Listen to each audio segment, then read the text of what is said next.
The irony of this video is I'm putting it on YouTube, but I'm calling it watching YouTube is worse than TV. And here's why.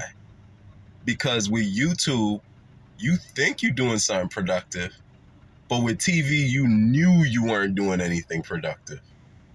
With YouTube, because you think, oh, I'm watching a video on survival skills. It's showing me how to, you know what I mean? How to make a fire out of bundles in the middle of nowhere, or it's teaching me how to use a Ziploc bag to magnify the light and how to use that magnified light to start a fire, which is a real trick, by the way. You could think I'm learning life skills, and those are still valuable things. I'm not taking anything away from that. I think that is the type of stuff I personally watch on YouTube, right? So I'm not saying you shouldn't want to do that, but what I'm saying is if what you're doing to consume information on YouTube is you're just simply browsing, the browsing is a waste of time, is a waste of energy.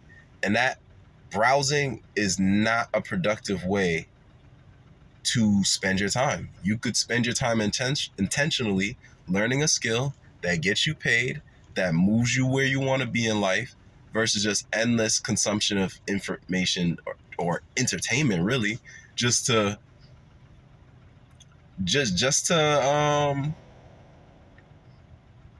be amused, pretty much. And so the best way, in my opinion, there's two great ways you can use YouTube in a productive way.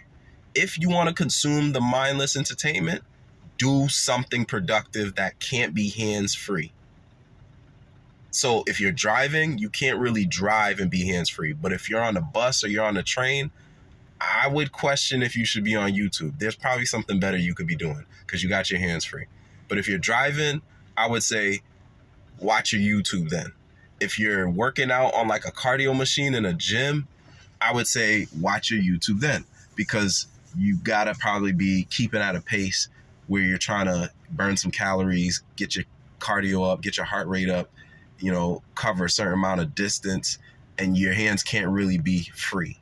It might be able to be free for a few seconds, but it's not going to be practical if you're doing this for anything more than 5 minutes. So it's just like, those are the scenarios I would watch mindless consumption YouTube information or YouTube videos. Outside of that, if my hands are free, then I am watching YouTube with an intention. And I'm going to give you an example, or maybe here's another way to say it. I am watching YouTube to search for something. I'm using YouTube, and I've done this too. Like, I changed on this car, this mid-2000s Nissan Maxima. I went 2006 I think it is. 2006 Nissan Maxima cooling fan assembly replacement. And I watched the video, and I see how the dude did it, and then I did it. Another video I watched is how to make your own homemade laundry detergent. And some woman named something Hopestead, some woman named Stephanie, who's like a housewife on a farm with her children, and her husband works in construction.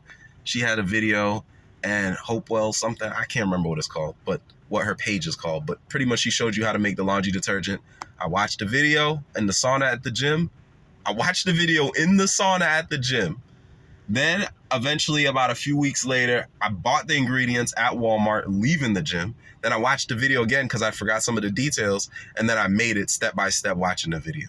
So that's how I wouldn't advise using YouTube, because you can easily spend hours wasting time on YouTube, and it may be positive information, but if it's not actively helping you get towards where you want to be in life in real time, if it's not, oh, I'm watching this video and then I get to apply it right now, what are you watching it for?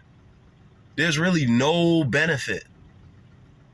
If you're not going to actually apply it, there's no benefit. And then on top of that, even if you can apply it, you shouldn't be watching it when you have better things to be doing that can actively help you get towards where you want to be in your life. And chances are it's not watching a YouTube video, it's doing something that you probably could have learned from a YouTube video. So if you're going to watch the kind of half informative but half keeping my mind busy, feeling like I'm being productive videos, if you're going to watch that while you're doing like 1,000 jumping jacks, my nigga. Like, watch that while you're running a mile, and don't even really watch it, more so listen to it.